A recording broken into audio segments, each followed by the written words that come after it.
The public messaging was careful, almost rehearsed. Democratic leaders insisted they weren't advocating for healthcare benefits for illegal immigrants. They used phrases like comprehensive care for all communities and protecting vulnerable populations. Sounds reasonable enough on the surface, right? Who could argue against helping vulnerable people? But when you start digging into what those phrases actually mean in practice, when you look at who gets classified as part of these communities, the picture becomes a lot less clear. Think about it this way.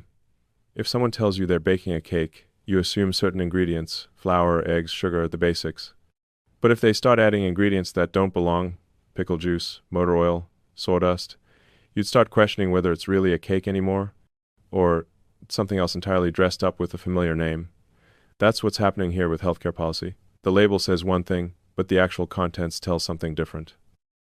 The shutdown debate raged for weeks, and while most Americans were focused on whether national parks would stay open or whether their tax refunds would be delayed, some of us were reading the fine print. And buried in that fine print were allocations that didn't quite add up. Money earmarked for emergency humanitarian assistance, funding for temporary health services for displaced persons, expansion of community health access programs, all very bureaucratic, language, all very vague, but vague for a reason. And then something interesting happened. Sometimes in politics, someone says the quiet part out loud. It might be a slip, it might be intentional. Either way, it reveals what's really going on behind the carefully crafted talking points. Enter Congresswoman Maxine Waters. Now, regardless of how you feel about her politics, Waters gave an interview where she was asked directly about healthcare funding. The question was straightforward.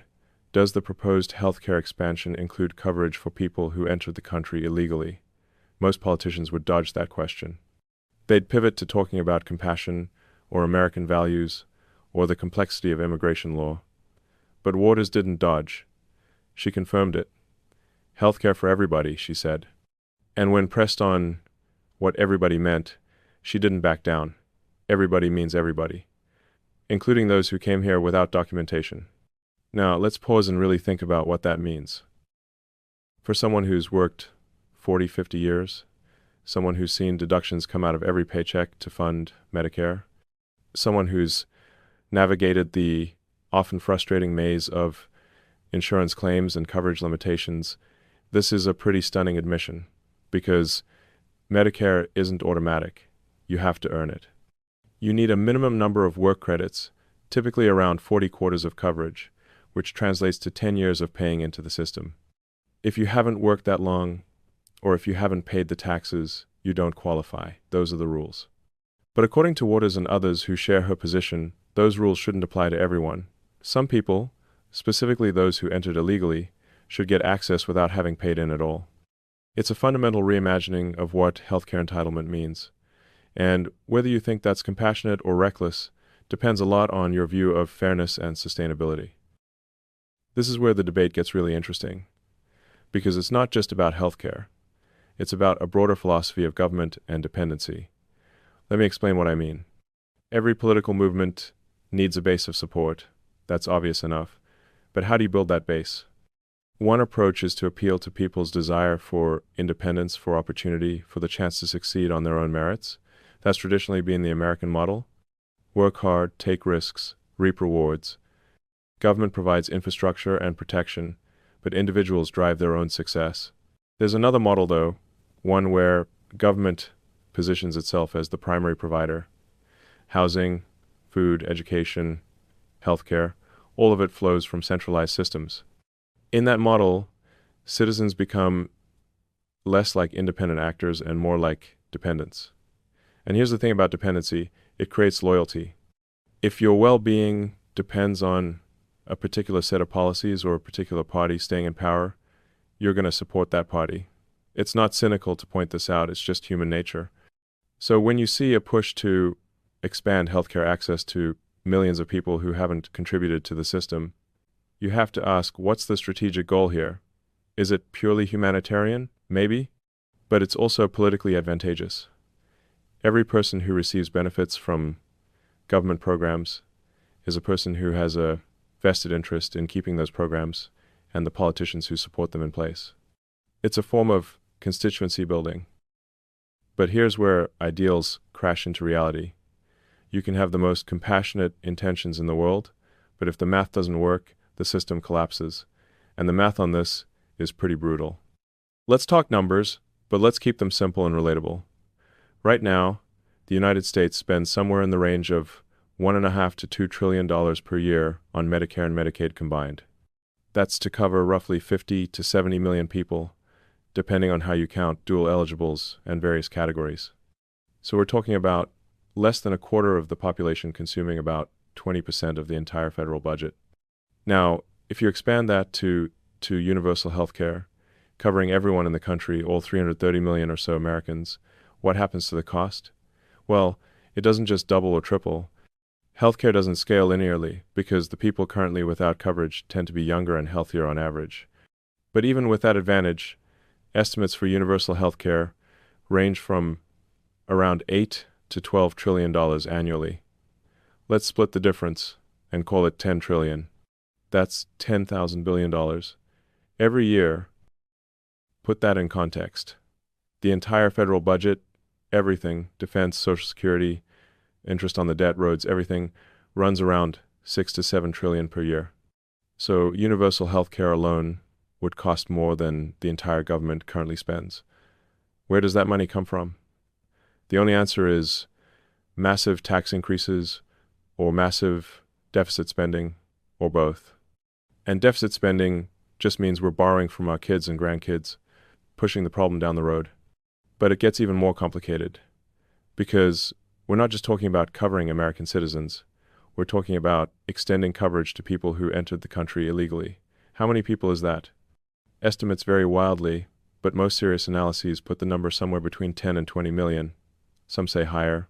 Let's say 15 million, to be conservative.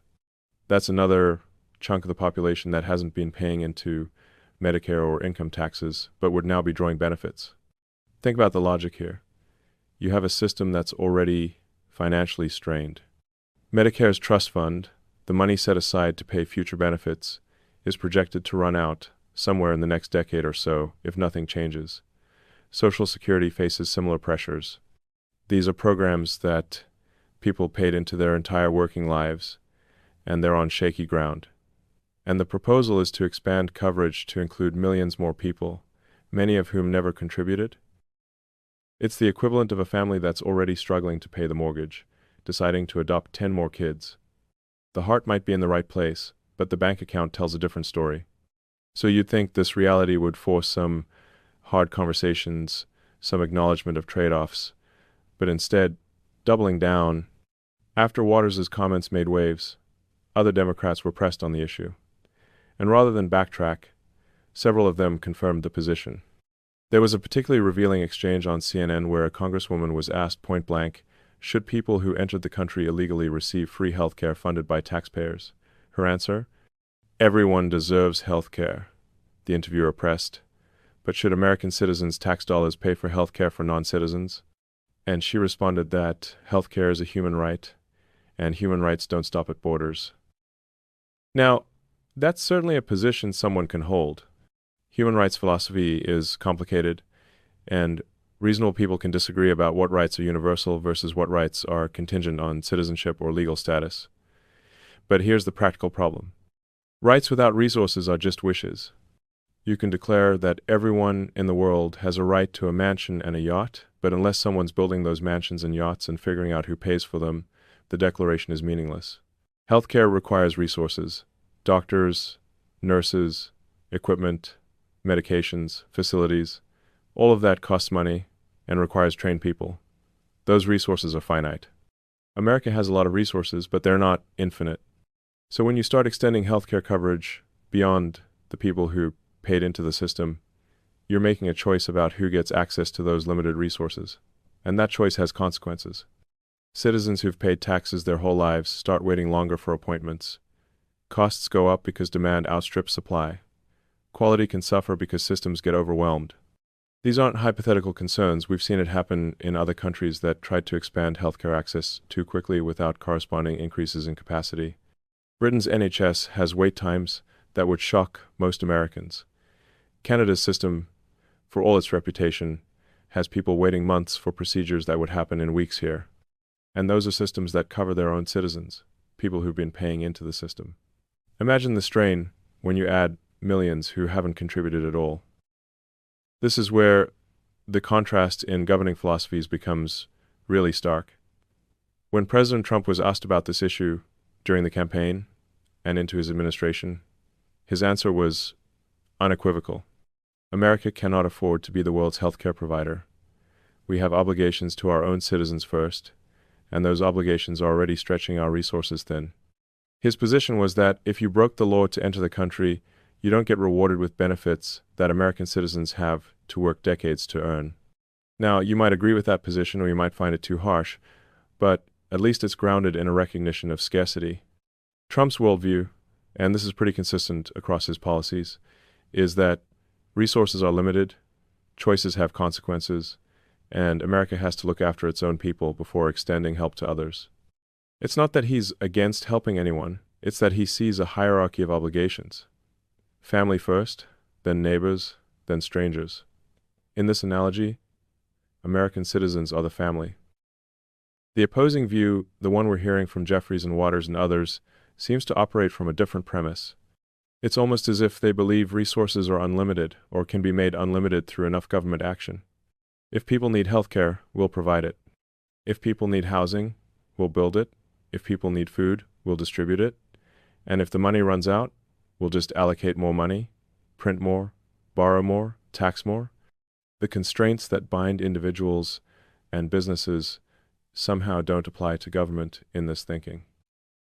But theory meets reality when you look at how this is actually being implemented, because here's what most people don't realize. Much of this is already happening. It's not some future proposal that might take effect if certain laws pass. It's happening right now, through loopholes and reclassifications that most Americans have never heard about. Let's talk about asylum and refugee status. These are legal categories that have existed for a long time, designed to help people fleeing persecution.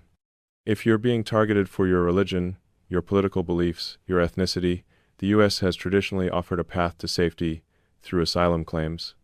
It's a humanitarian tradition that most Americans support, but like many well-intentioned policies, it can be exploited when the definitions get stretched. Under the previous administration, the number of people being granted asylum or temporary refugee status exploded. We're not talking about a modest increase, we're talking about numbers that went from the thousands annually to the hundreds of thousands. And here's the critical detail: once someone is classified as a refugee or granted asylum, even temporarily, while their case is being reviewed, they become eligible for certain federal benefits, including health care.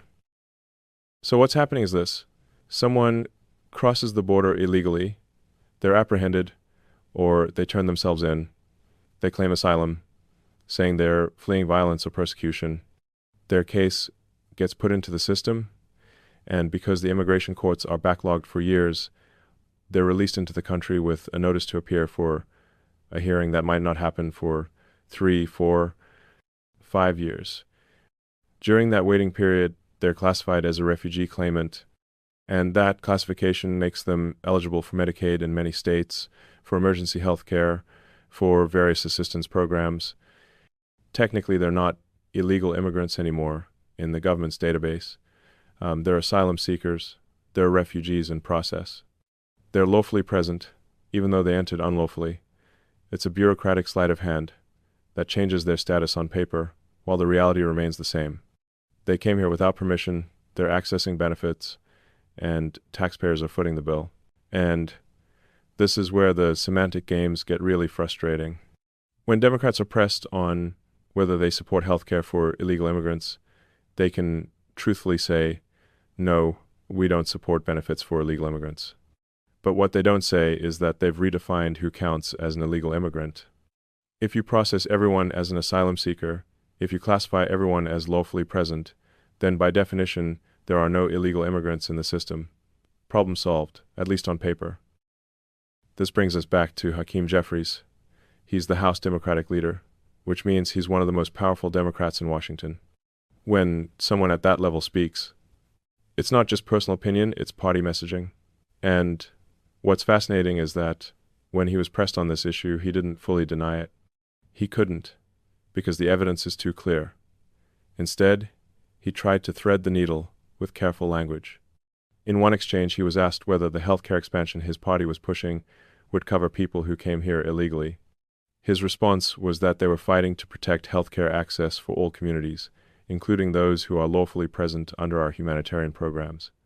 There it is again, lawfully present. The same phrase that shows up in the policy documents, the same classification that turns illegal border crossers into legal asylum seekers with the stroke of a pen.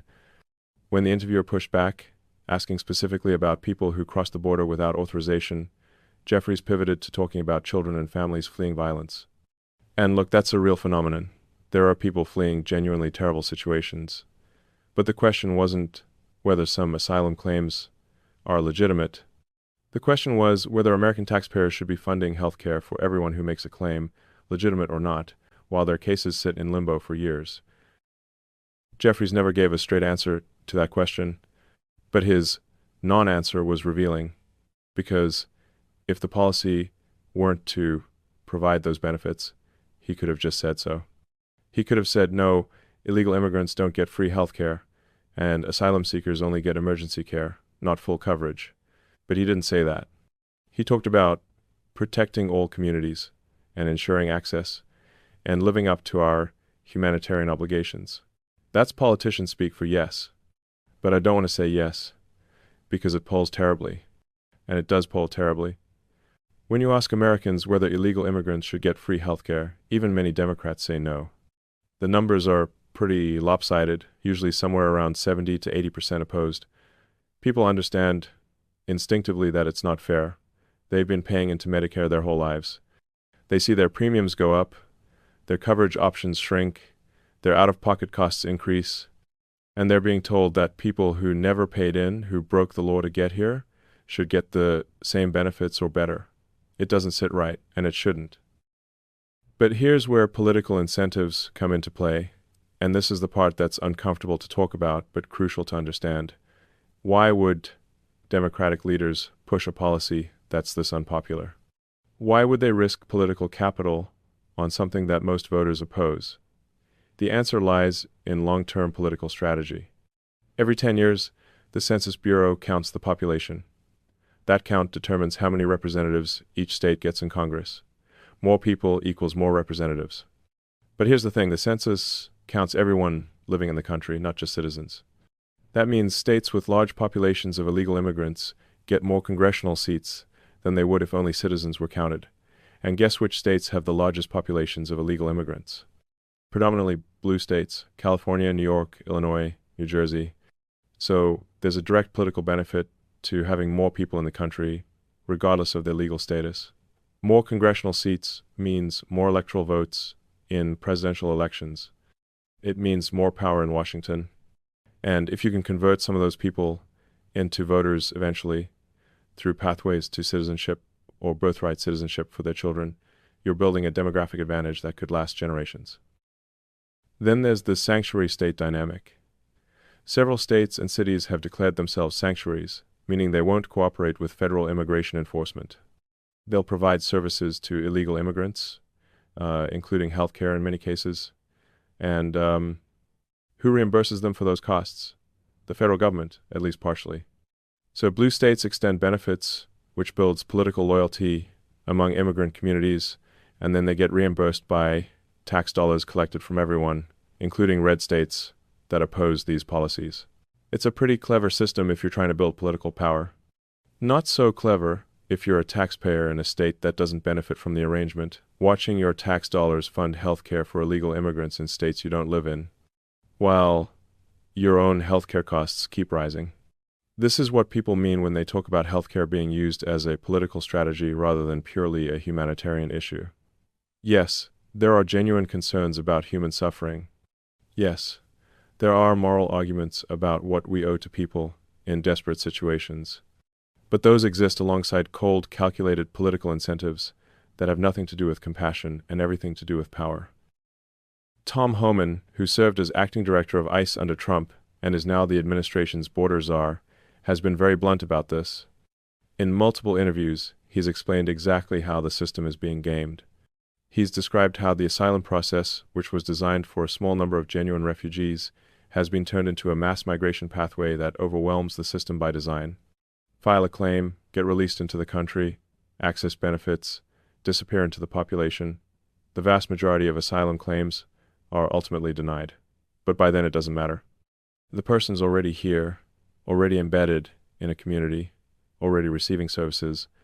Homan points out that, in many cases, people are being coached on what to say to claim asylum.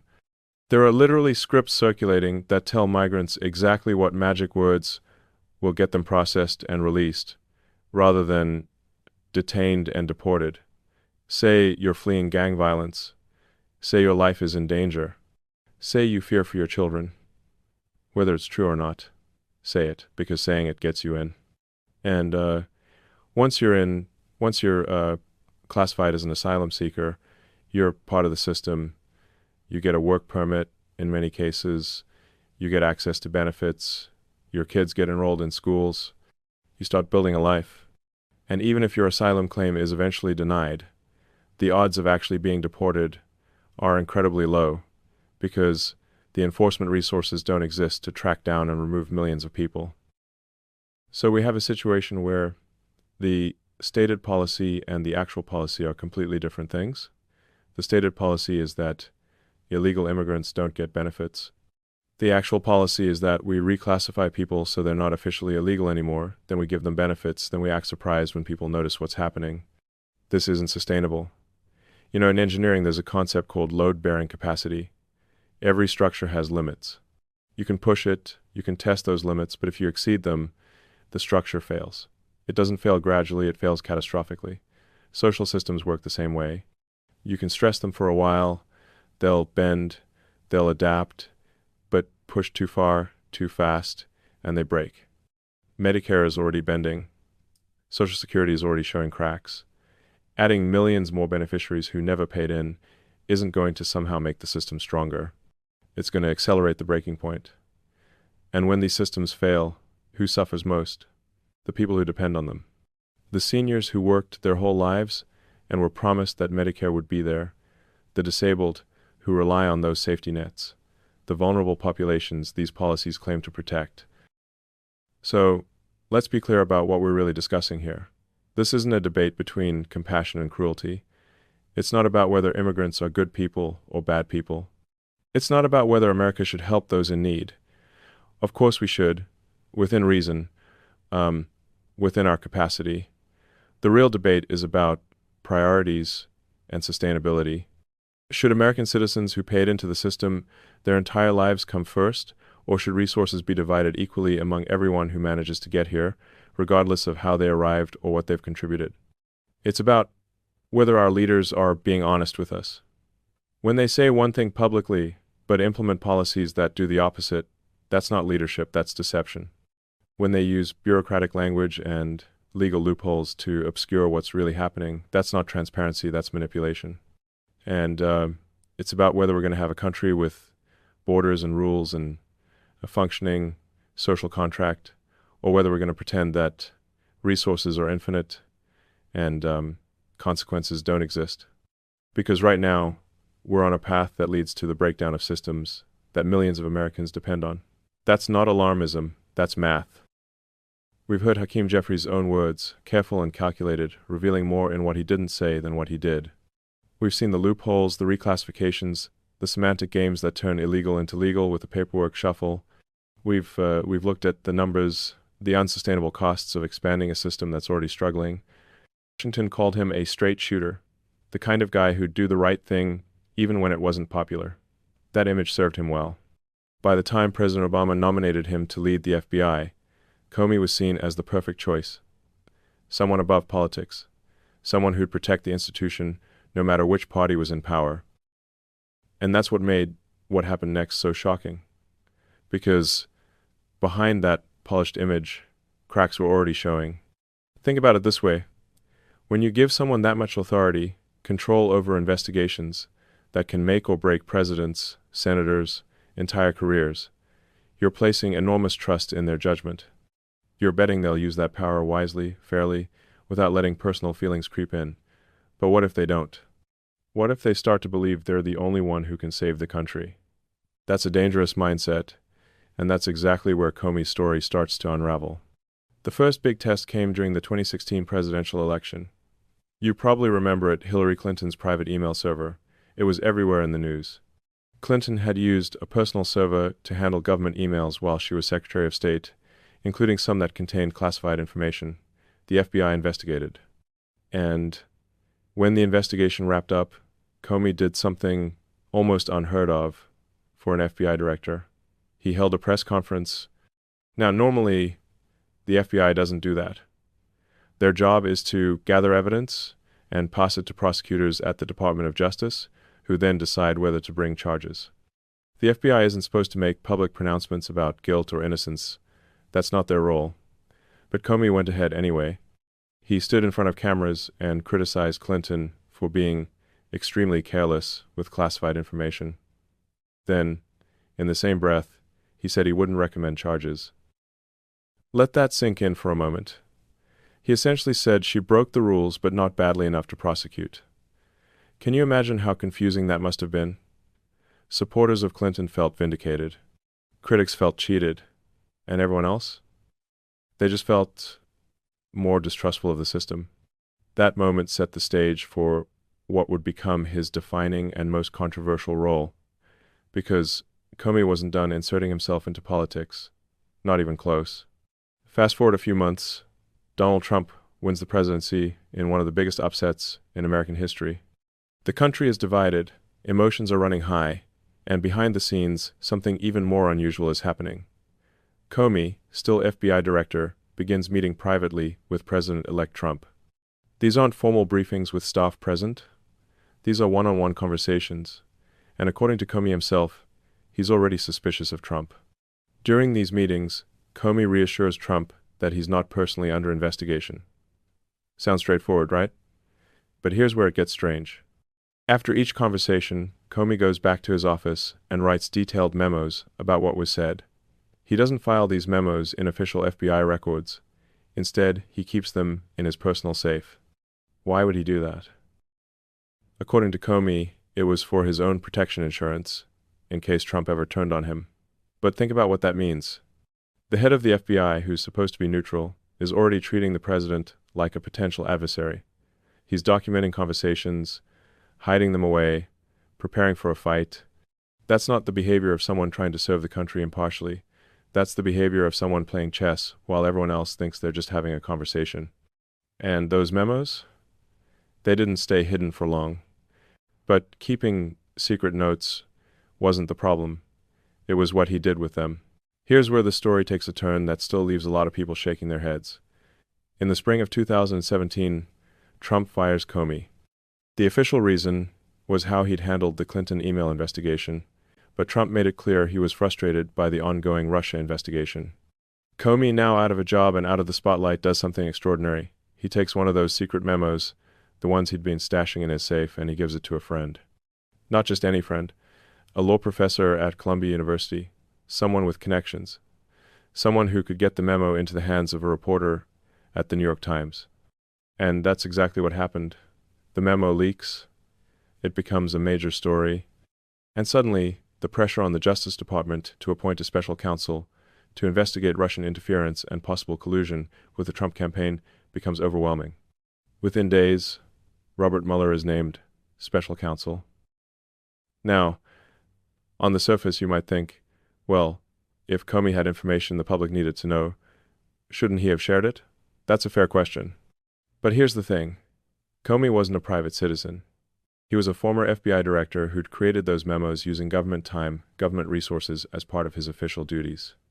And instead of following proper channels, he deliberately leaked them through a back door to trigger a specific outcome. He wanted Mueller appointed, he wanted Trump investigated, and he used his insider knowledge to make it happen. That's not whistleblowing, that's manipulation. And it worked. Robert Mueller was appointed. But that wasn't the only bombshell. Let's talk about Christopher Steele. If you followed the news during those years, you probably heard his name. Steele was a former British intelligence officer who compiled what became known as the Steele dossier, a collection of unverified allegations about Trump's supposed ties to Russia. It was explosive, salacious, and it spread like wildfire through Washington and the media. But here's what a lot of people didn't know at the time. Steele wasn't working for the U.S. government.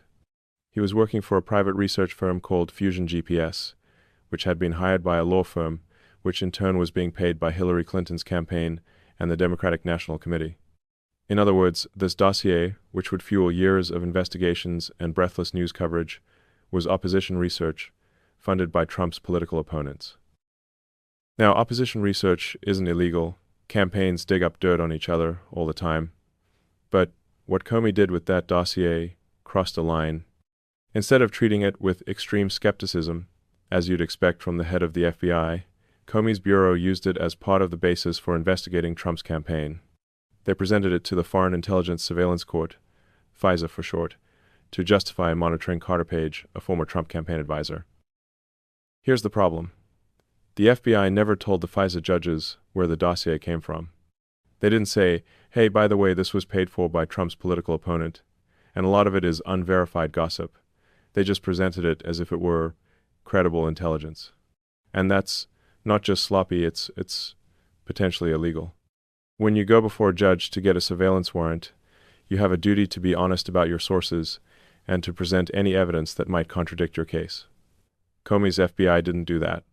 Later, a Department of Justice Inspector General report found significant problems with how the FISA applications were handled. Mistakes, omissions, misleading statements, and at the center of it all was this dossier that never should have been treated as reliable in the first place. This dossier wasn't just gossip, it was used to justify surveillance. And that should alarm anyone who cares about civil liberties, regardless of how you feel about Trump. Senator Lindsey Graham, who chaired the Senate Judiciary Committee, put it bluntly. He said that withholding exculpatory information from a court isn't just a mistake, it's obstruction of justice. When you deliberately mislead judges to get a warrant, you're not protecting democracy, you're undermining it. For many, this wasn't just sloppy work, it looked like a conspiracy. Now, let's talk about Michael Flynn. If you're not familiar with his story, Flynn was a retired general who'd served as Trump's national security advisor for less than a month before resigning. He'd had conversations with the Russian ambassador during the transition, which isn't unusual, but he misled Vice President Pence and others about those conversations. That led to an FBI interview, which ultimately led to Flynn pleading guilty to lying to federal agents. But how that interview came about is where Comey's role gets troubling again. Comey himself admitted, he even joked about it, that he took advantage of the chaos in the early days of the Trump administration. He said something like, I sent a couple of guys over to the White House, and they got in. Normally, you'd coordinate through the White House counsel's office. You'd make sure the subject of the interview had a lawyer present. But Comey bypassed all of that. He sent agents to interview Flynn, knowing the administration was disorganized, knowing Flynn probably wouldn't have legal representation. Flynn talked to them. He denied some things that the FBI already had transcripts of, and that became the basis for charges against him. Now, did Flynn make a mistake by not being truthful? Absolutely. But should the FBI director have set him up like that? That's a much harder question. To critics, this wasn't law enforcement, it was entrapment. Even the FBI agents who conducted the interview reportedly felt Flynn had been honest with them and hadn't intended to mislead. But that didn't stop the case from moving forward. And it didn't stop Flynn's life from being turned upside down. He lost his job, his savings, his reputation, all from an interview that never should have happened the way it did. So where does all of this leave us with Comey? Well, eventually, the wheels of justice started turning. Years after he left the FBI, Comey was indicted on 2 charges: lying to Congress and obstruction of justice. The first charge related to whether he'd authorized leaks to the media. Comey had testified under oath that he hadn't, but evidence suggested otherwise, particularly involving his deputy, Andrew McCabe, who himself was found to have lied multiple times, including under oath, according to the Justice Department's Inspector General. The second charge was obstruction specifically, that by lying to Congress, Comey had obstructed their investigation into what had happened during the 2016 election and its aftermath. Now, these are serious charges. If proven, they carry real consequences. But here's the thing, even if Comey is never convicted, even if he manages to avoid prison, the courtroom wasn't the only place Comey was on trial. He was facing a moral one, too. That's where people like Pam Bondi, the current Attorney General, and others like Devin Nunes, former chairman of the House Intelligence Committee, and Senator Lindsey Graham come in. They've all argued that the charges against Comey, while significant, might not be enough. They believe there's a case for a broader conspiracy charge, that Comey, along with others in the intelligence community, orchestrated a campaign to undermine a sitting president using the power of the federal government. Nunes has talked about how Comey and others made up things using intelligence that did not exist and misled the American people. Graham has said that obstruction in this case goes beyond just leaking it, includes withholding exculpatory evidence from the FISA court, lying about the dossier, and refusing to investigate leads that could have exonerated Trump. Whether charges stick or not, the damage to trust was undeniable. And that brings us to perhaps the most important perspective in this whole saga, the moral and ethical dimension. Victor Davis Hanson, a historian and commentator, put it in terms that really cut to the heart of the matter. He said that even if Comey escapes harsh legal punishment, even if he's never convicted in a courtroom, he is morally and ethically bankrupt. Think about what that means. Comey weaponized the FBI. He used the immense power of that institution, an institution that's supposed to be above politics, that's supposed to protect all Americans equally, to go after a president he didn't like. He misled the public, he misled Congress, he misled judges, and in doing so he tore apart the faith that ordinary Americans have in their government. You know, there's a reason our founders designed the system the way they did. They understood that power corrupts. They understood that even well-intentioned people, when given too much authority, can start to believe the rules don't apply to them. That's why we have checks and balances. That's why we have oversight. But what happens when the people in charge of oversight become the ones breaking the rules? That's the question Comey's story forces us to confront. And it's not a comfortable question, but it's one we have to ask. Because here's what really happened. Comey didn't just make a few bad judgment calls. He didn't just get caught up in the heat of the moment. What he did was systematic. It was calculated. He took intelligence that was flimsy at best, treated it as gospel, and used it to launch investigations that consumed years of the country's attention and divided Americans even further than they already were. And for what? To prove he was right? To settle a score? To protect his legacy? You see, the tragedy of James Comey isn't just that he broke rules or bent procedures. The tragedy is that he genuinely seemed to believe he was doing the right thing. In his mind, he was the hero, the one person standing between American democracy and chaos. But that kind of thinking is dangerous. When you start to believe